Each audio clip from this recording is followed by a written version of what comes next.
Az Eklektronika a következő vendége Jade. Szia Gábor, üdvözlünk az A38-on. Sziasztok, köszönöm, hogy itt lehetek. Remélem nem sértődsz meg azon, hogyha a magyar drum and bass egyik legjobb export cikkének nevezlek.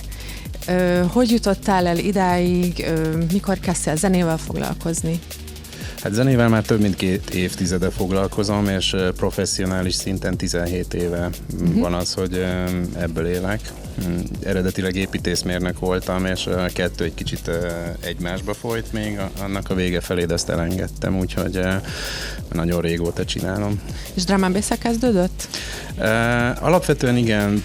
Próbálkoztam másféle zenékkel is, amikor még nagyon új volt ez nekem, de a drum and bass volt az, ami az igazi szerelem lett, és elindított ezen a pályán. Hogyha bármi mással foglalkoztam volna, ha azt csináltam volna tovább, amiket próbálgattam, az valószínűleg nem ragadt volna meg ennyire. Úgyhogy sok mindent csináltam, de ez volt az, ami igazából beindított. 2010 óta ugye saját kiadód is van, Eat Brain.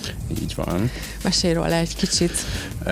Hát 2011 igazából, tehát pontosan 10 évvel ezelőtt indult, és jövő hónapban lesz kereken 10 éve, hogy az első megjelenés kijött ezen.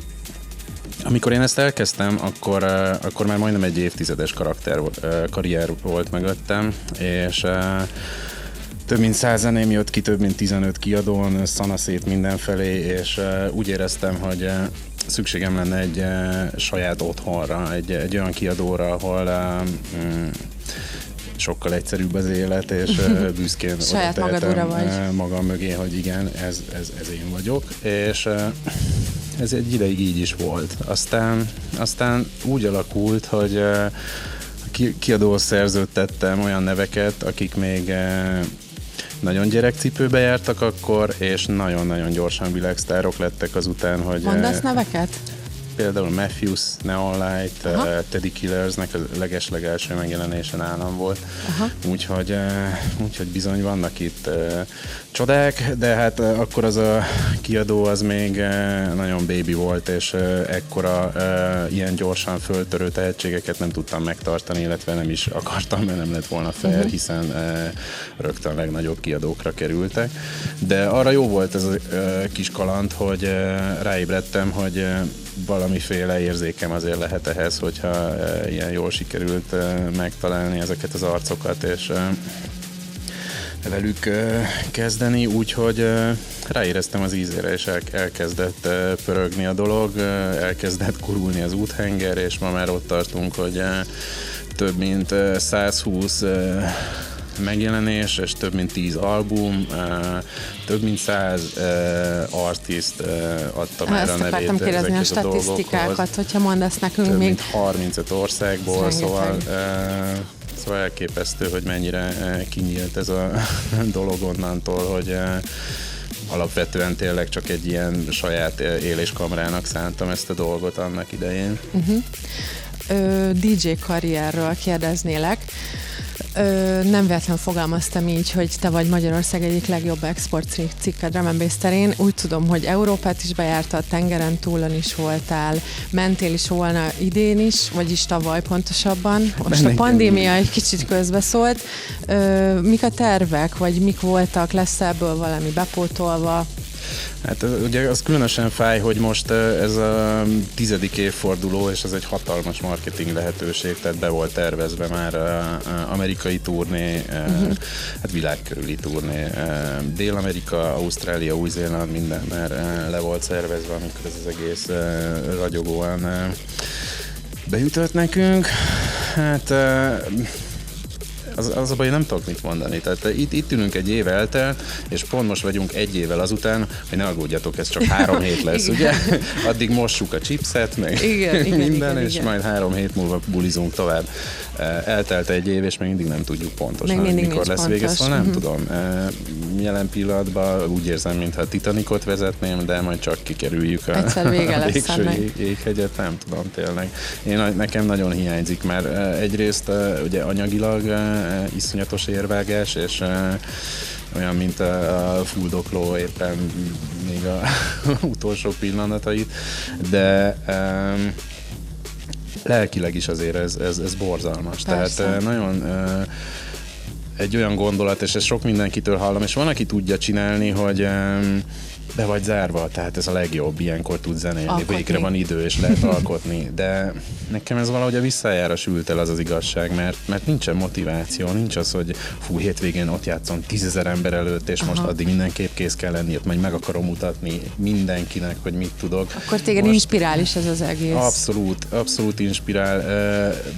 Bár még a kisebb fellépések is, hogyha ott vagy a pultban, és elkezded pörgetni a lemezeket, és hogyha látod azt, hogy csillan az emberek szeme, és ahogy együtt kiáltanak, ugranak, az olyan extra boostot ad, amit egyszer nem lehet pótolni ilyenkor, amikor otthon van mindenki a sötétben. Viszont ide illik akkor az egyik személyes kérdésem, hogy én a 2000-es évek elejé drum and bassbe voltam szerelmes, mondhatni, azon nőttem föl, és nem egy bulidon is igen voltam, és most említetted a közönséget, hogy tudsz valami párhuzamot, vagy pont ellentétet húzni a 20 évvel ezelőtti drum and bass, a mostani drum and bass, akár a zene, akár a szcéna, akár a közönségek ezek között? Hát a zene maga az rengeteget változott, az egész biztos.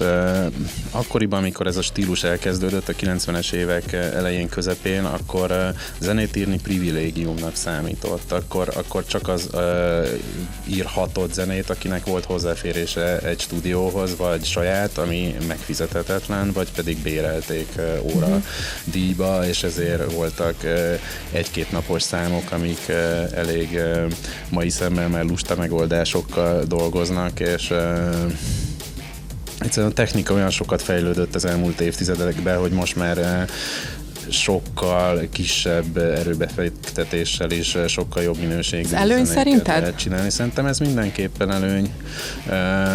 Régen ugye nem volt ilyen szelekciót, inkább az határozta meg, hogy ki írhat zenét, hogy ki volt az, aki szerencsés volt eléggé ahhoz, hogy közel legyen a tűzhöz, de nagyon sok olyan artistot ismerek, aki jelenleg világ legnagyobb tehetségeinek számítanak, és biztos vagyok benne, hogy nem tudtak volna elkezdeni zenélni. Főleg nem gyerekkorban, ahogy már a mai fiatalok csinálják, mert 10-es éveik elején már elkezdenek olyan komoly dolgokat csinálni, ami hát erre nem volt lehetőség régen. Úgyhogy a zene szempontjából ez nekem egy hatalmas változás, hogy sokkal komplexebb, sokkal jobb minőségű zenék születtek.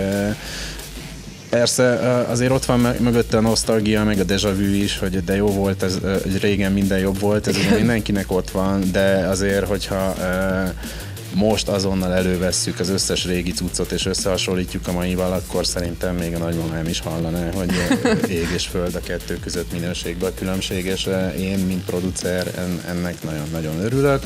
Nyilvánvalóan azok a zenék, amikbe beleszerettem akkor annyira, amennyire bele tudtam szeretni, azok is annak a korszaknak a csúcs teljesítményei voltak, meg és semmi baj nincsen velük. Kötődés, gondolom.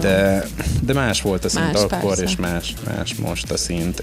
Az, hogy a bulizók mennyire változtak meg, azt szerintem az kevésbé, mint maga a zene. Igazából ugyanazokat az arcokat látom, talán én öregedek egy kicsit, és egyre fiatalabbak a táncoló emberek előttem, de a hangulat az nagyon hasonló, tehát abban nem érzek nagy különbséget, hogy hogyan viselkednek a buliban az emberek. Hát a drum and bass közönség mindig is masszív volt híresen. Igen, ez is biztos, hogy élen járunk. Igen. Köszönöm szépen az interjút, és sok sikert kívánok a fellépésedhez. Én köszönöm, hogy itt lehettem. Sziasztok! Köszi!